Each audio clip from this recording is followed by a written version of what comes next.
Veliko si zlo na sebe nanela. Atmosfera je bila na nekom lepom nivou. I onda kad ste okruženi takvim ljudima koji donose neku dobru energiju na set, onda vam i vama lakše da u kadru budete koncentrisani, fokusirani i da čak date više. Nenormalnih je bilo događaja.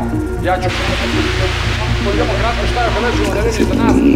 Nenormalnih je bilo događaja. Najveću poteškoću imali smo Miloš i ja oko tih emotivnih scena.